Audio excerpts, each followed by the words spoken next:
for retail healthcare, followed by Q&A. As we progress through the discussion, please post questions using the Q&A button at the bottom.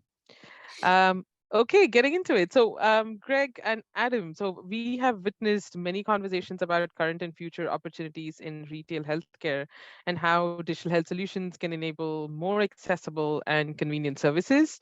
For the audience, we will be talking more about how are we entering the era of retail health and retail medicine, and what role does digital health play in retail healthcare. Um, Quickly introducing both of you. I'm excited to be in conversation with the both of you today. For everyone here, Adam is formerly SVP Enterprise Virtual Care and Consumer Health Innovation at CVS, also former VP Digital Health at Walgreens, and currently the CEO at Jasper Health. Greg is formerly VP Digital Health at Walgreens and currently the COO at Jasper Health. Thank you so much, both of you, for being with us here today. Thank you for So having us. Thanks, Joe, and everyone. So let's jump right in then. The first question I think is for both of you, the next generation of retail pharmacy and the opportunities for digital health providers. So what does the future of retail pharmacy look like? Where does digital health fit in? We're going to start at the very top. So maybe Adam, you can go first and maybe we can hear from Greg after. Yeah, that sounds good. I think what's really important is when I started at Walgreens, I think it was 2013. Greg can be my fact checker in the booth. Yeah, I think so. It was 2013. There really was a lot going on in digital from an e-commerce and consumer experience perspective. I was hired to be Walgreens' first digital health vice president to kind of set the tone for what do we want to do in digital health. I worked with a pretty amazing team that were accomplished in every area. Sona, our chief marketing officer and digital officer, came from Dell, and we had folks that came from every single high-profile tech company out there, Abby and others. And what was fascinating is when you put all of the ingredients together of this, what I saw was really the leading digital retail team probably in history. You've got all of this really awesome mix of learnings from consumer, direct to consumer, from B2B, from healthcare. Miguel, who is still an executive I think at Nordstrom's, from retail. So all of these folks come together to come up with a holistic strategy of how basically in the pharmacy world, there's front of store, there's back of store. The back of store is RX. The front of store is retail. And so when you bring all of those minds together, and then you bring, which I think is one of the most important ingredients, is the true operators from the store themselves into the mix, you come up with strategies that are pretty unique. But it really does go back. I always talk about when I used to present at Walgreens, the first beginnings of retail pharmacy. In 1901, Charles Walgreen had a small little shop in Chicago. And this wasn't something that people could just walk into. It was just one counter and then a whole bunch of milk and eggs and those kind of things behind him, and prescriptions. And I remember, and I read this book called America's Corner Drugstore, which I read before I started my job at Walgreens, so I can understand the history of retail pharmacy back to 1900s. And what was fascinating was the things that we're trying to do today, he already did without digital. So think about this, the concept that he created called the 2-minute drill. You would actually call up Charles Walgreen himself and say, I need eggs, bacon, and my prescriptions. And he would keep the customer on the phone talking about anything, weather, sports, while his assistant would gather up the products, including the prescriptions, and then run to the customer's doorstep, deliver it to him, and then he had to hear the doorbell ring in 2 minutes to be his SLA or his net promoter score on home delivery. So think about all of that home delivery, stuff we're now seeing with DoorDash. You're seeing front of store being assembled. Most retail pharmacies are trying to get to that at scale, what he was doing in 1901. So when you think about digital health, when Greg and I worked on a lot of these strategies, it was really putting a digital layer on top of those historical precedents so that you could scale it. And I think that's some of the learnings we saw in the early days, our early days at Walgreens. And many retail pharmacies try to replicate as well. Greg? See, I was already worried about my gray hair, like going, hey, back in my day, you went way back to like 1901, like way back, way back. I wasn't there at 1901, just to be really clear. Fair I mean, point. I know this says I was, but I really wasn't. Fair point. Yeah. And just, I mean, it's great because we should talk about the evolution, right? Like those early, it was all based on customer service, right? And then when I joined Walgreens, that was still kind of that 2014-ish era where, there was kind of a store and an app and things weren't really meshing. And a blizzard. Together. And a blizzard. That's true. That is true. And I remember, omni-channel was like the big buzz, right? Omni-channel, like, matching the store with digital. But at the time, it was still pretty separate. So like when you read a review on like the Apple, on your app on iPhone store, the reviews were all about the app, like the app is slow or the app's not working or something. And I remember, and of course we were watching like the ratings on our app and the NPS scores like a hawk. And I remember there was like this low score, like 1 star.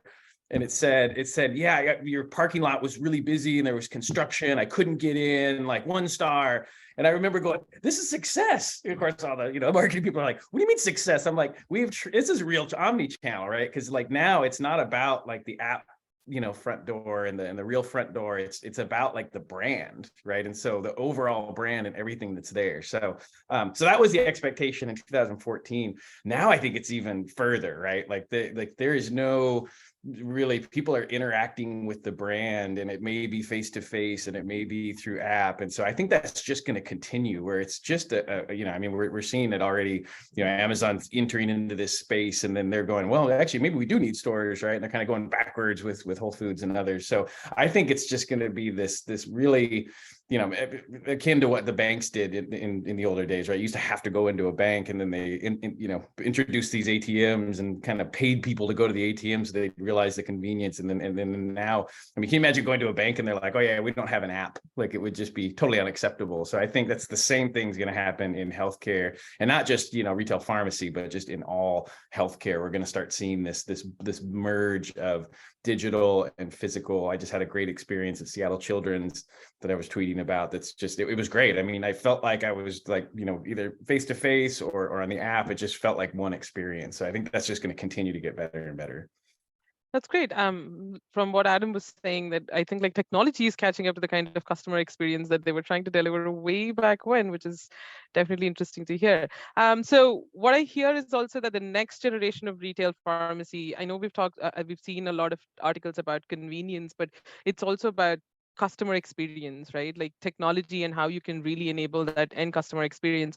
And I think COVID has really driven a lot of that adoption. What used to be a common visit to the pharmacy, now there's a factor of convenience, there's a factor of finding a lot more information within your mobile app and all of that as well. So Greg, maybe for you, where does digital health fit into it? Maybe a little bit more around that.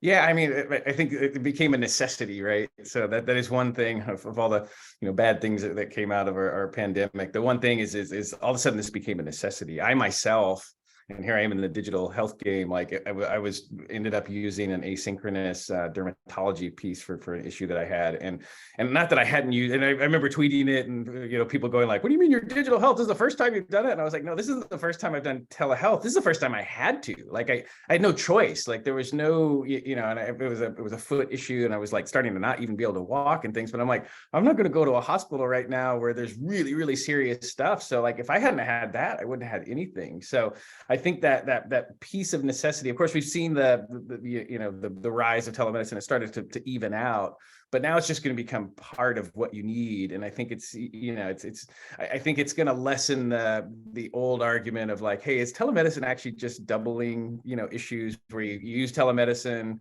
and then they go, yeah, I'm sorry, you got to come in because you got to, see inside your ear or whatever. Like, I think that's going to start going away because I think people will start understanding what's there. And I think, if you're specifically on retail pharmacy, I think the next wave we're really going to see is around specialty.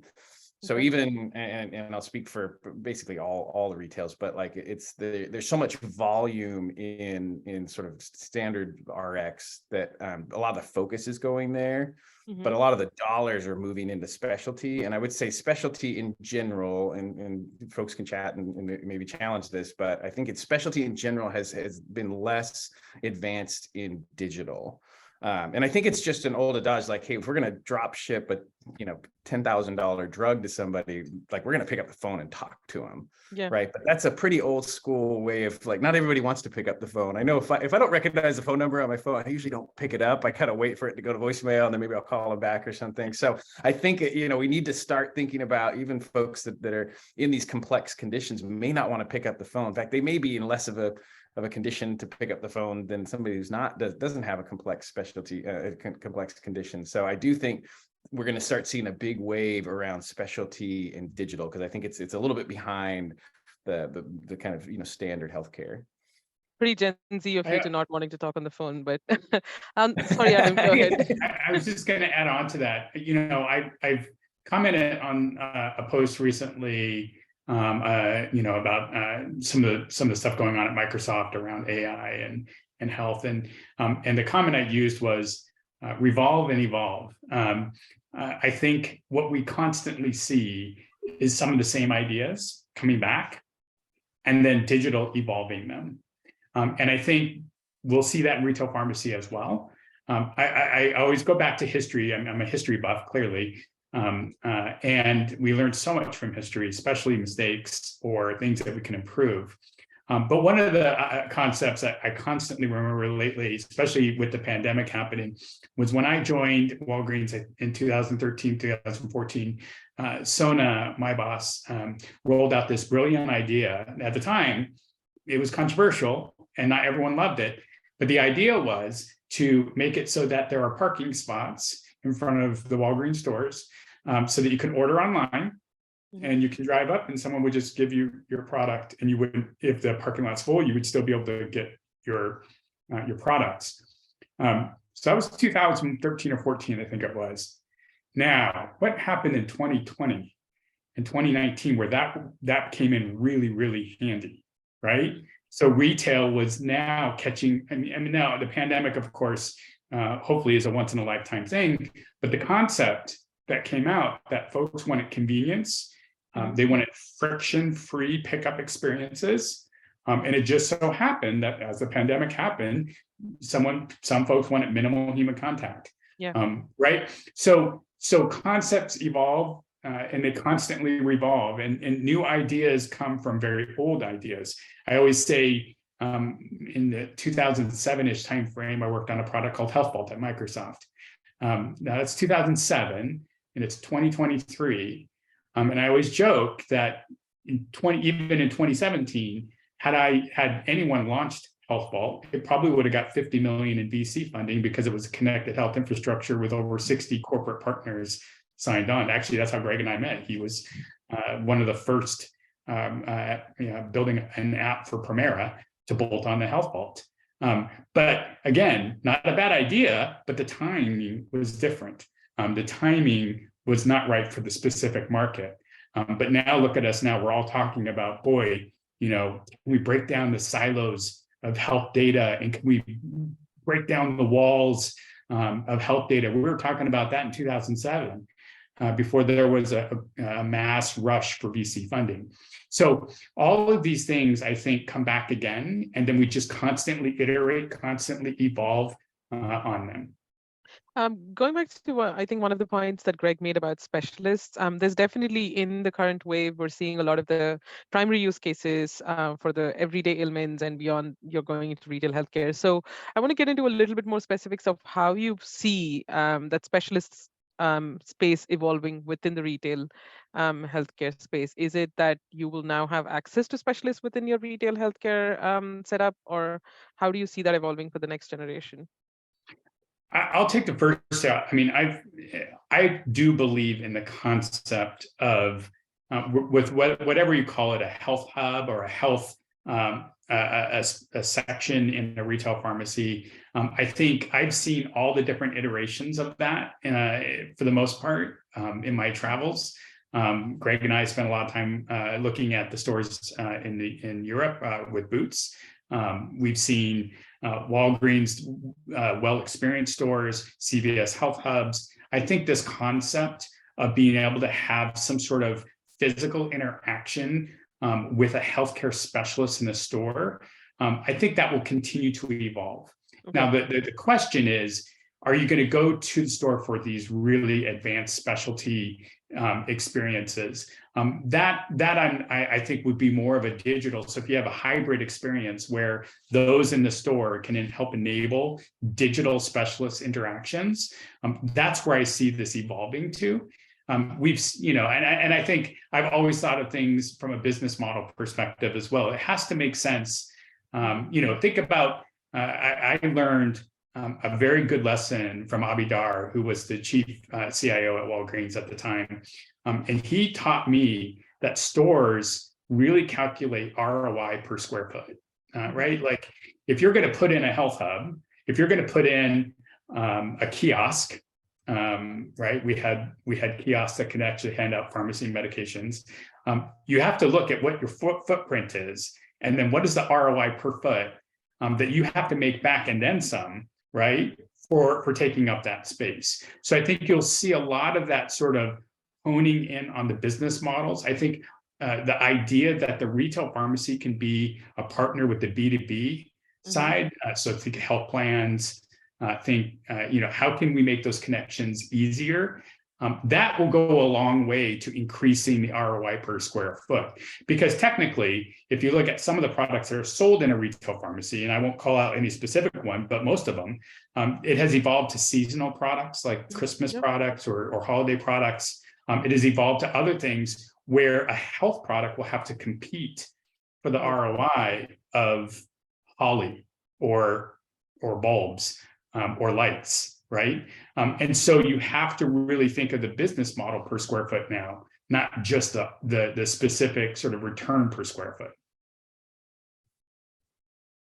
Yeah, and the digital is going to be super important because of that square foot concept, right? So you're not going to see a world where, hey, if the person's come in like the Village MD arrangement with Walgreens, which I think is thrilling, but they may catch some things earlier, especially on the primary care side. Like they do a blood test and they're like, oh my goodness, like, your white blood cell is very, very high. Like we need to send you to a specialist. I don't envision a world where all those specialists are just magically going to be sitting there. But I do envision a world where those referrals are going to be much easier and we're going to get people out there. So like, if you think of the sort of wave of digital, it really started on primary care, right? American Amwell, MD Live, One Medical, these types of things. And so that I put akin to like standard retail, right? It's kind of lower cost. It's still important, but stakes are kind of lower. It's your old family doctor type style that they've now kind of scaled out.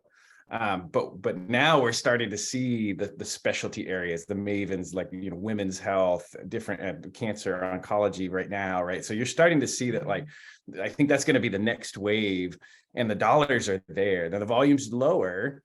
So I think there's even more opportunity to use both human and digital. I mean, let's face it, when folks are filling their simvastatin or something, if they're doing it digitally, they really don't even need to see a human, right? Like, if I've been taking it for a long time, just click a button, boom, it shows up at my house, right? But it's not going to be the case with these more complex drugs. The side effects are higher.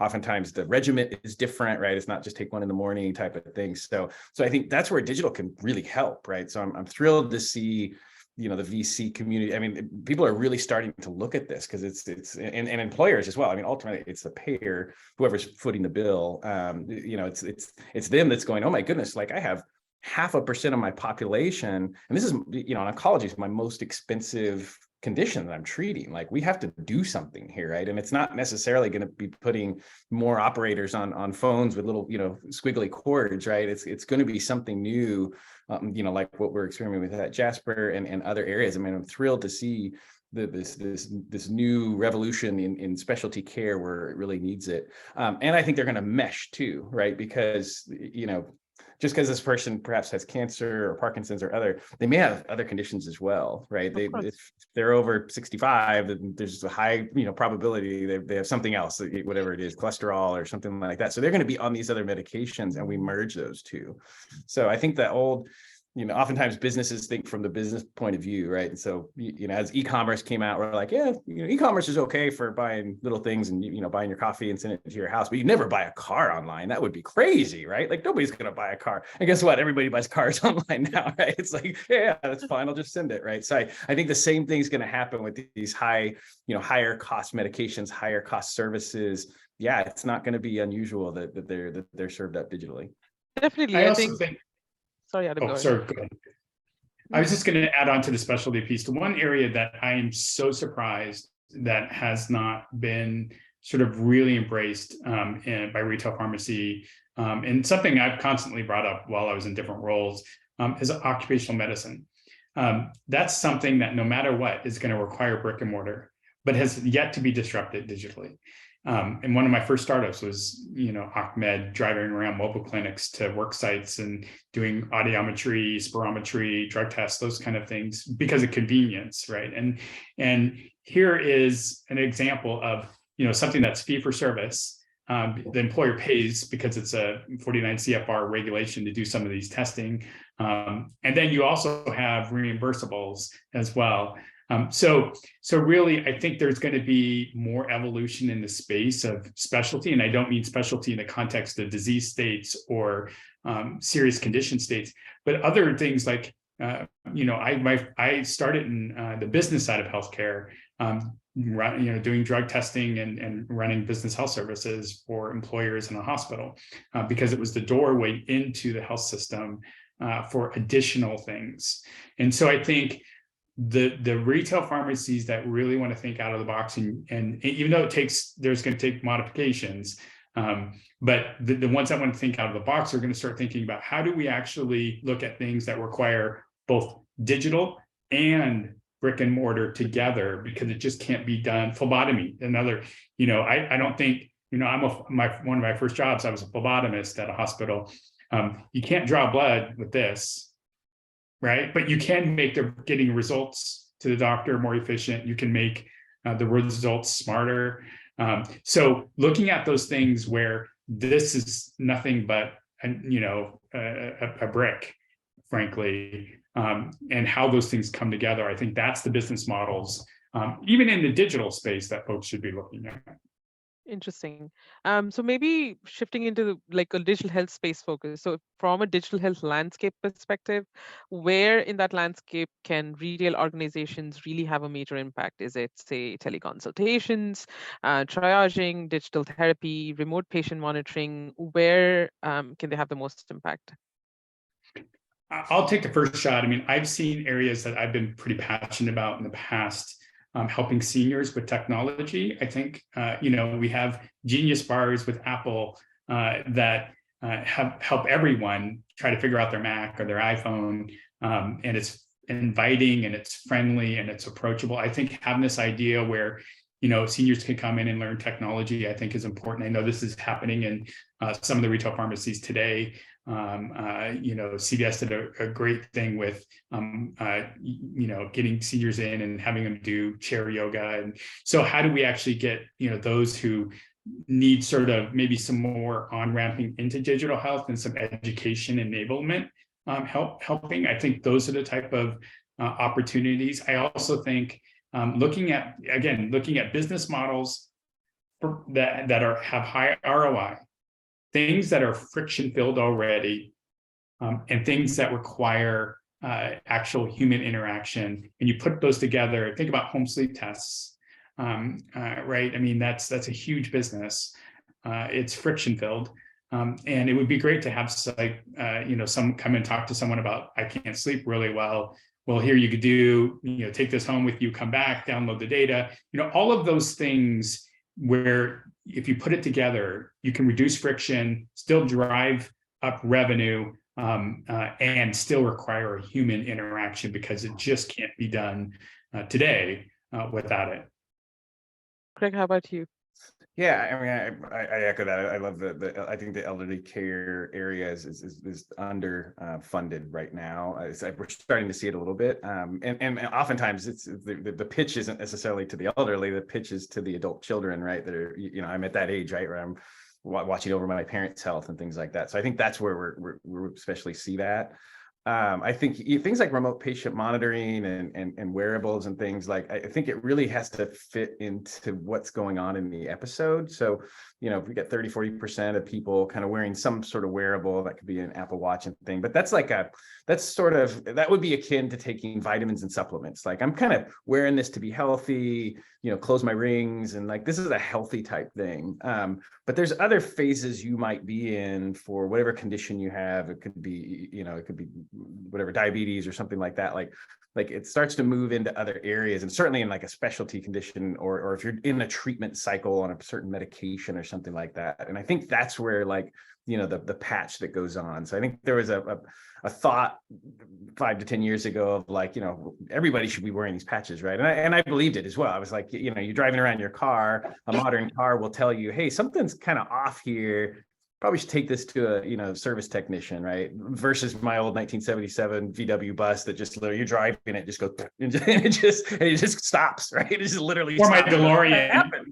Or any of those older cars, right? And so like, I used to really buy into this. Yeah, like everyone should have a monitor on them like 24 hours a day, all the time, right? Yep, something like that. But I'll tell you what, it's like it has to fit into your life, right? So having that patch kind of makes you feel a little bit sick. We did a lot of studies at Walgreens and at the PBM called Med Impact that I was in, where you're wondering why people aren't taking medication. And it is a fact that people are more adherent to their supplements and vitamins than they are their medication. Why? Right. And if you take out the financial pieces, like some of it, I think, is just the mental thing. Like every morning I'm taking these supplements because I'm getting healthy and it makes me feel better. Right. Or I'm taking this medication because I'm sick and it's, you know, fixing something that's wrong. And so I think the idea of throwing that patch on, as great as it is, if you're already kind of healthy, like it's just not logical. They're like a wearable's probably better. But I do think if somebody's in a treatment cycle, like, hey, I'm in chemotherapy or something like that, it makes all the sense in the world. I think we're going to start seeing that more, right? And you can get signals even from wearables, right? You can get signals about sleep quality and, you know, in activity, general activity, resting heart rate. There are signals there. But I think when somebody's literally, you know, in the case of, I mean, I've have several friends that they're excited to get a port, right? Because they're like, oh, I finally don't have to do this needle, right? And so I can't imagine any of them. In fact, I've asked them, like, would you wear a patch? When they're like, absolutely, of course I would. Like, then I actually feel like somebody's watching over, and I feel like I'm in, you know, an ICU where somebody's literally watching, you know, monitors for me, but I'm at home, right? So I think, you know, I think waving a one, you know, whether it's remote patient monitor or whatever it is, waving it over everything is not going to work. You have to think about that journey that the person is on and where things might fit in. Absolutely. I Yeah. think the customization, even probably making sense of the data. A lot of the times we're wearing all these wearables, but a lot of the times patients don't really understand the data that's being collected. Even if they have apps, for example, elderly patients is a good example of that. I think an accessible retail healthcare organization where you can actually go and make sense of this data or have a conversation about next steps that you need to take sounds like something that adds value, eases that friction that Adam was talking about. So yeah, I can definitely see that. So, on the retail organizations front, getting into digital health, what are the routes that retail organizations are taking as they pursue this technology and this digitization? Is it partnerships, investments, acquisition, building their own solutions? Adam, maybe you can go first. Yeah, I think it's all of the above, honestly. I mean, we, you know, when Greg and I launched Balance, one of the most rewarding, no pun intended, programs that I ever worked on was Balance Rewards for Healthy Choices. Something Greg and I and our team came up with, where and I want to call out like the whole team, because there's a lot of folks that were involved with this, but really we all got together and created this concept that you get rewards for connecting your Fitbit or your Apple Watch to the store, and you would get rewards for walking, you would get rewards for uploading data. The idea being that these rewards would help motivate you extrinsically, rewards to motivate you to get healthier. And the data came back that it was actually working. People were actually losing weight. People were more adherent to their medications. And that was a basic concept. There was no massive sort of remote patient monitoring aspect to it. There was no care teams. It was really just, how do we help people motivate themselves to make healthy choices, right? I think that required partnerships, right? We had an ecosystem. We created an a partner API that anyone could tap into and build their sort of rewards into their app for healthy choices. I think that was one of the first sort of retail pharmacy health-focused ecosystems. It was 2013 that was created. And we had, I don't know, 30 partners, 40 partners, something like that at HIMSS, all kind of together showcasing this partnership ecosystem where data was connected via APIs. I think fast forward to today, we're seeing more and more of that happen. But I do think that M&A and acquisitions obviously are happening to accelerate digital as well as the hybrid care settings. I think everyone is doing things a little bit differently, which is good because you have some retail pharmacies that also have a payer. You have some retail pharmacies that have primary care. And then you have Amazon, who has a pharmacy product that we all saw the news about that this week, trying to reduce friction. It's not dissimilar to some of the work that Walgreens did, and as well as Walmart and CVS, but a little bit different based upon their core audience. A lot, if you look at some of their virtual care strategy that they launched earlier or late last year, it's asynchronous telemedicine, even though they sunsetted their video telemedicine service. But I would have gone with asynchronous telemedicine myself for an Amazon audience versus a video telemedicine. So I think you're going to see different retailers have different perspectives and try to leverage their unique assets and then grow upon those unique assets. I will say I think we're seeing some early stage concepts out of retailers that are next generation. I will say, very public, and it has a team, which I led that team for a time, that had an Apple Watch, and you would get next best actions off of an Apple Watch. That is a brilliant model, and it's a brilliant concept working with Apple on that. And Walgreens is, obviously getting acquired companies that are doing care management as well as remote patient monitoring. I think a lot of folks are going to be competing against Amazon, or even the perception of where Amazon's going. Amazon going into pharmacy was something I think everyone anticipated for a lot longer than the news sort of buzz broke it, right? We're all, Amazon's going to get someday in the pharmacy. Someday it's going to get into pharmacy. I mean, for decades, people were saying that. But we have to remember, a product, a website that Greg and I are pretty familiar with, drugstore.com, because we were both in Bellevue in the drugstore.com offices. That was 1999. And it was Jeff Bezos, right? And Peter Newport did drugstore.com. A lot of the concepts that VCs were investing in 2015 and 2016 were being done by drugstore.com in 1999, 2000, 2001. HIMSS, Roman, all that, those were all being done in the early 2000s. Again, revolve and evolve, right? The difference being consumers now are more ready to adopt consumer health technology and asynchronous telemedicine. And VCs see that, and then they put in money, and then you can market it, which, originally drugstore didn't have a lot of money to market it, and you could build it into a business. But it's not a new concept. They were doing it for 20 plus years. So I think you'll start seeing that evolve and revolve from the early concepts. You'll start seeing folks try to predict where Amazon and others are going to go. And then you're going to see retail pharmacies leverage their inherent unique capabilities. Greg, from your perspective, would you recommend one route versus the other, or is it, like Adam said, a lot case by case basis? You will see a lot of that.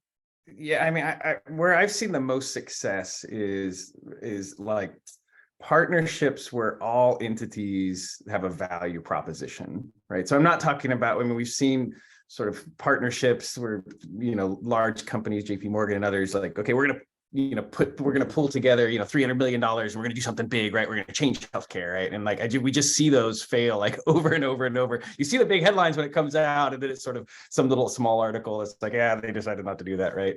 Where I see the ones that typically explode is where every entity like has a benefit. So just going back to Adam's example on the, rewarding people with it was essentially like discounted points, right? So like if you earn 1,000 points, you get $1 off in the store. So like think about the parties that are involved there. So it was like Walgreens, it was 30 to 50 different like app partners and wearables and things like that. And then there's like the person that's using it, right? The customer or the consumer.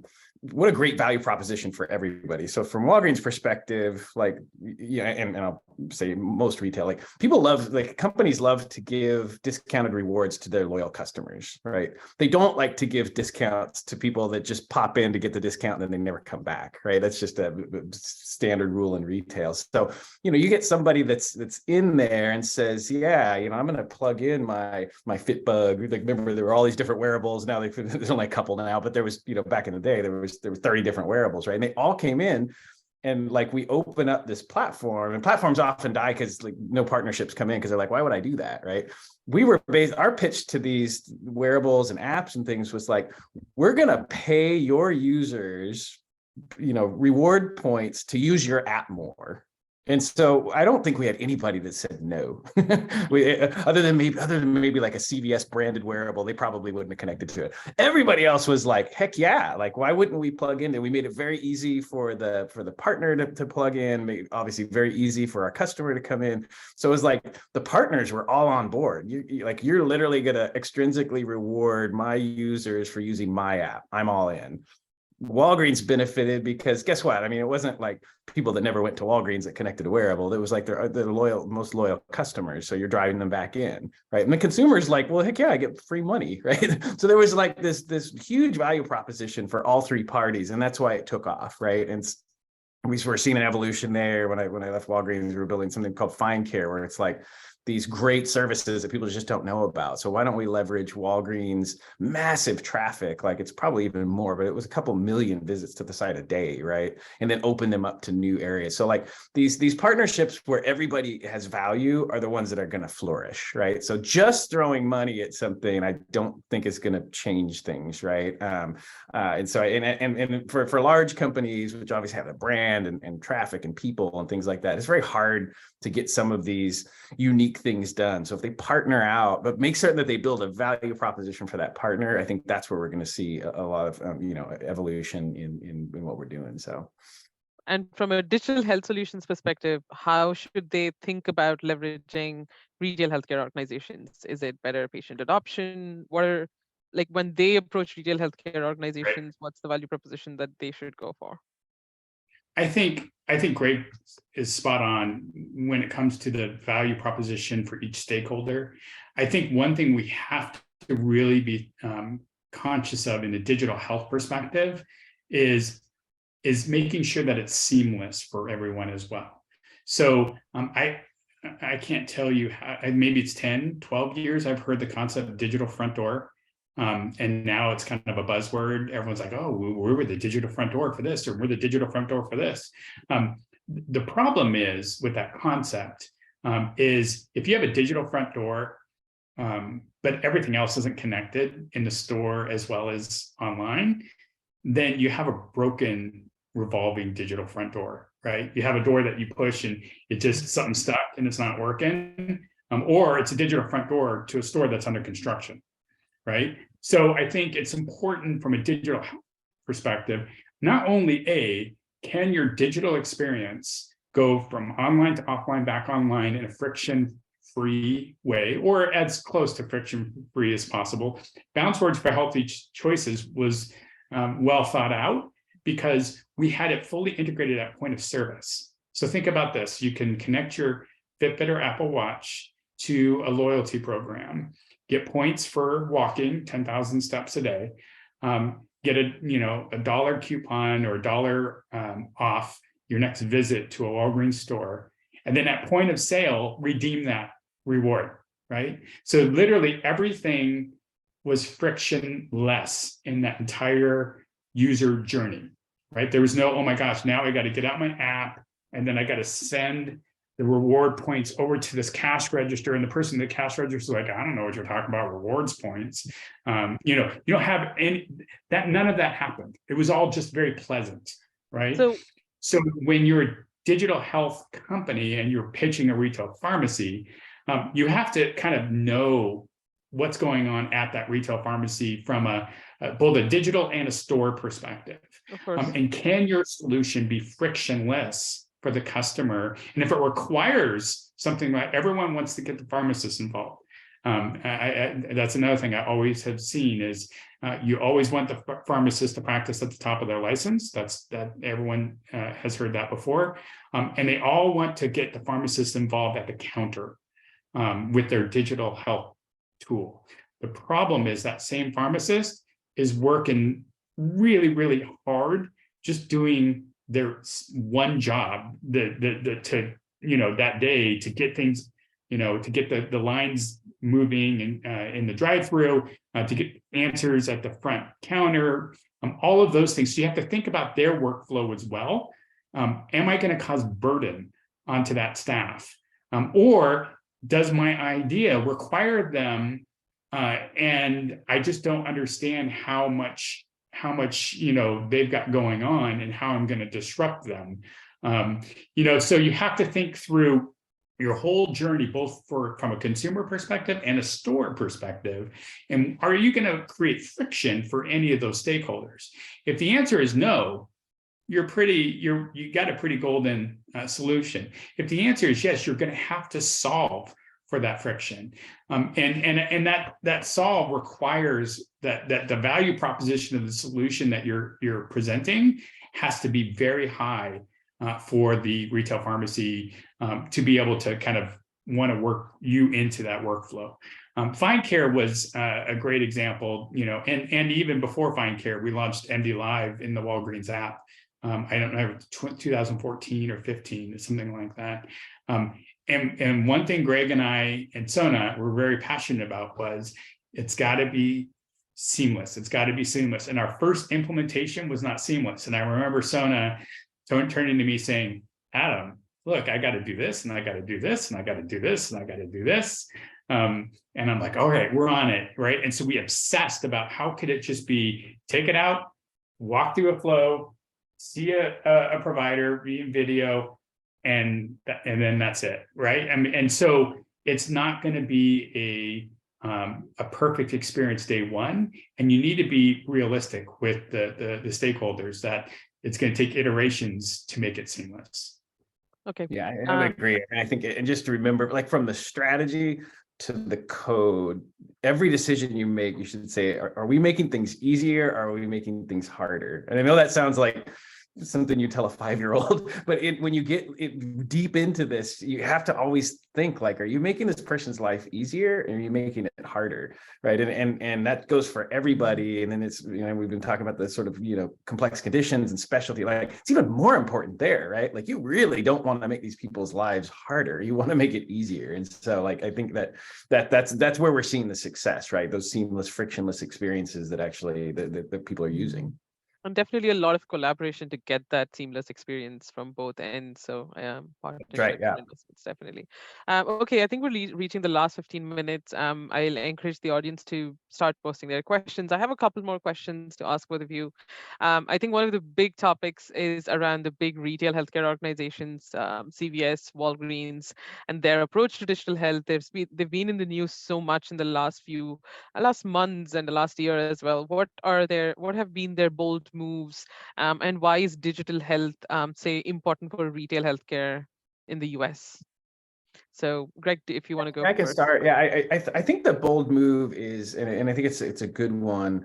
They have such a platform, right? And when I say platform, I mean storefronts, number of stores, brand, digital. Like they have this tremendous capability to do more, right? And they're constantly looking at what is more, right? So you're seeing a big trend in health hubs, in primary care, we would talk about like a lot of those stores are in deserts, right? Maybe in a food desert or a care, a primary care desert, like literally, I mean, in the neighborhoods that literally have no other point of care.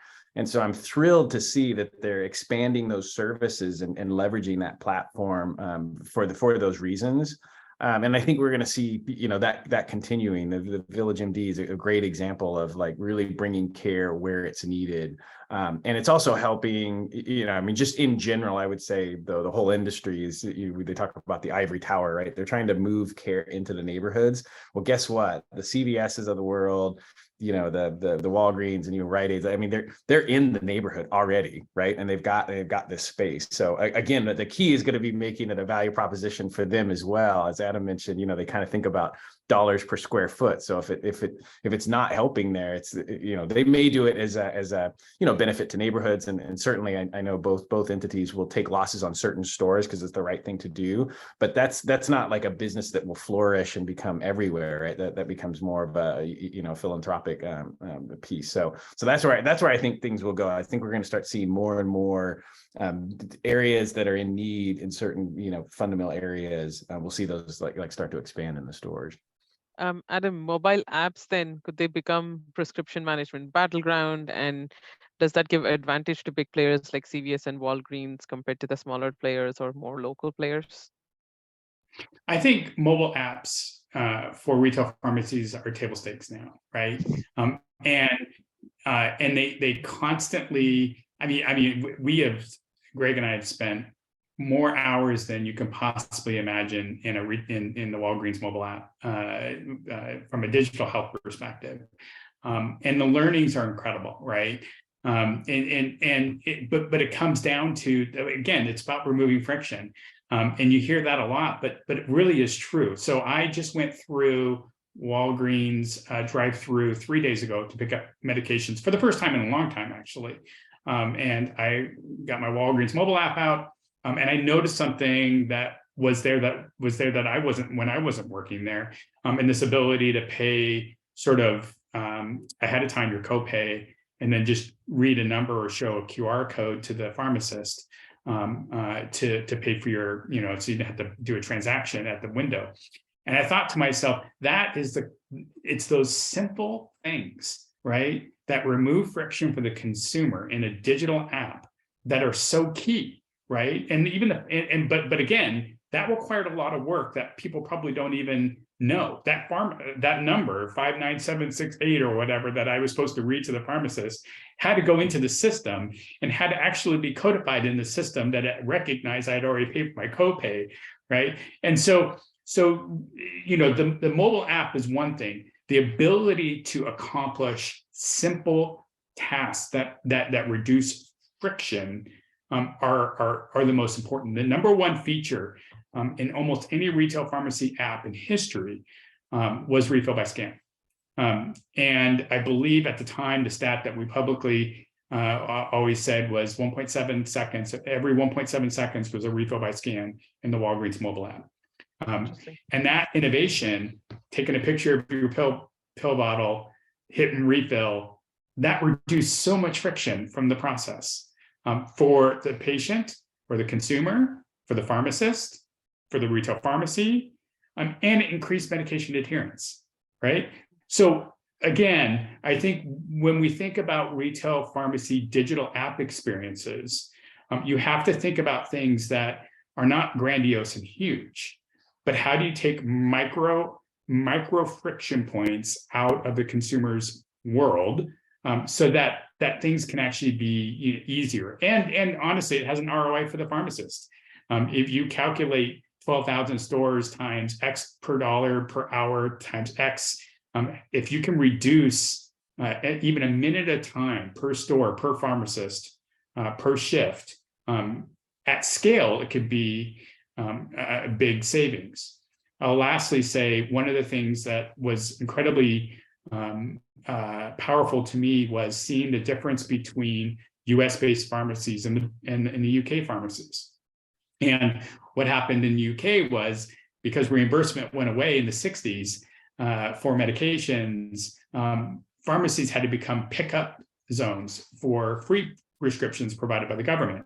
So they had to reinvent. It was actually Alec Gourlay, who was former CEO of Boots, had to reinvent the entire store strategy of a retail pharmacy because what was gone quickly.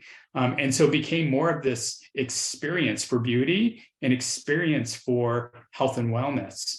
And I think we're going to start seeing a lot of these coalesce into a new generation of retail pharmacy where it's a health experience, it's a beauty experience, but it still goes back to its fundamentals historically of I do need to get my prescriptions, but I also can have a frictionless experience while I do it. Okay, one last question from me before we probably take Q&A. So on the clinical trials, I think the most recent one that we've seen is Walgreens taking on the clinical trials business. Out of curiosity, the basic question I have is what's in it for retail organizations like Walgreens to get into clinical trials? But at the same time, they might be helping with patient access, retention, adding values there. So Greg, maybe we'll start with you. So how do you see the clinical trial space and the role of retail orgs there? Yeah, it's another example of like, how can we use this large platform, right? And there's nothing sort of like more disappointing or sad to me that you've got a drug company that's invested potentially billions of dollars into a medication that could save this person's life because there's no other option, and there's no connection, and they haven't made that connection. I have a very good friend that literally, she was diagnosed, there's no other option, we're just going to move you to palliative care and eventually end of life. And so she was telling her college age son, he happened to go rowing, he was in a rowing team in Los Angeles, told a friend, and he was like, "Hey man, you seem down, like what's going on?" He told him, and he goes, "My dad is at UCLA, he's doing something around this, I'm just gonna go ask him." Lo and behold, that person was literally doing a clinical trial, and she's still alive today. So this was 15 years ago. She's still alive today. So I'm getting chills even saying it. Like, I mean, and that's a miracle, right? That's just a once in a gazillion miracle. It shouldn't be, right? It shouldn't just be, it happened to happen, and he happened to be there that day, and he, decided to row, and if he'd stayed home, she may not be here, right? So you can imagine, I mean, and it's big, you have to have big numbers, right? Some of these clinical trials, when you really start to look at I'm a sort of marketing guy, right? Like the top of funnel has to be huge to get down to this, this needle in the haystack. Who could help more than somebody that's got 2 million visits to their site and I don't know how many millions to their store every single day, right? That's a huge top of funnel to try to find those needles in a haystack. So I'm thrilled that they're back looking at clinical trials. Not only the recruitment, I think there's opportunities, because also clinical trials are very intense. Oftentimes you have to check in regular times almost every day, and they got convenient locations. So I think it's going to do very well. I think the need is there, and they have these large numbers that are required for it. Okay, that's great. I think let's just quickly get into Q&A in the last 5 minutes. The one question that I do have is, what would be your brave futuristic view for physical plus digital retail in 2030? So maybe 5-6 years out from now. Adam. I have been thinking about this a lot, and it's fascinating to me that we haven't seen the emergence of a new sort of transformed brick and mortar retail pharmacy competitor in the market yet. And the reason why I say that is, through all the existing players, this has been over 100+ years worth of learnings.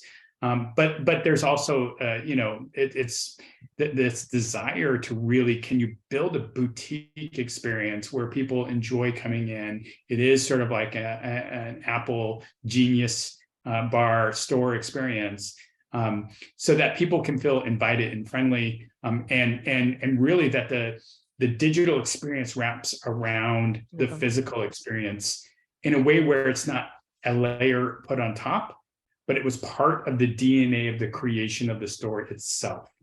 And I think that's the big difference, because when you have history around all the systems you use, around the brick and mortar that you put up, everything has to be a layer on top of it. It's not built into the DNA of it.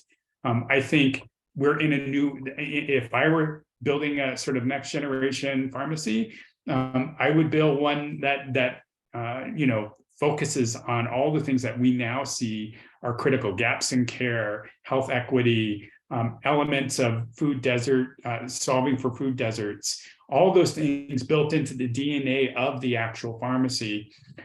But again, going back to the fundamentals of why it even took off in the first place, because someone wanted someone to call to ask questions about their medication or their health, to get medications delivered to their doorstep as well, and then have all the other convenient items seamlessly part of that. And so I think, will we see it in 20? I mean, retail pharmacy does not move fast, but it evolves at scale, so it does make differences. But I do believe this idea that digital DNA, and that's not a term I actually came up with. Both, Sona Chawla is the one who said, Adam, digital needs to be the DNA in Walgreens. And we got to a point where all the teams thought digital in Walgreens. And she's like, I feel like we're getting there. I think evolving digital DNA within the retail brick and mortar, and not even seeing store versus online, but seeing one experience, I think that's what I'd like to see in 2030. Greg, I think the same question to you. I think we have another minute before we could wrap up. So same question, great question to end the conversation on. Yeah, and hopefully just kind of leading on that friction experience, I think really a lot more focus on the person giving the care, the pharmacist in this case, or even the pharm tech, right? Like, I would love to see where the digital has made things simpler for everybody, and pharmacists actually get to talk to patients about, what they're experiencing. I have yet to speak to a physician, pharmacist, anyone that's giving care that doesn't get excited. Like, I actually get to talk to Mrs. Smith, maybe ask about her dog. How are you doing today? How are those flowers that you're growing? And literally have a real conversation with somebody, about them and about their care. And it's very hard to do with that if you're counting pills and you got to get, hundreds and maybe even thousands of prescriptions out every day. And so if we can, I want to see digital makes not only for the consumer's life easier, but don't make it easier on the consumer and harder on the caregiver, the clinician. It's got to be easier there. And I would love to see, these folks get back to, what it was in like the 50s when you went and talked to a doctor. They came to your house and you got to, give them some coffee and talk about your health. And I'd love to see that kind of come back. So that's brilliant. So thank you so much, both of you. I can't believe it's an hour because I completely lost track of time, and it was such a great conversation talking to both of you. Thank you everyone for attending the session with us today. Sorry we couldn't get through all of the Q&A, but we will try answering them in our takeaways. Thank you, Adam. Thank you, Greg, for all the valuable insights, and we hope to see you back again. excellent. Thank you so much for having us. Yeah, thanks everyone. Bye-bye.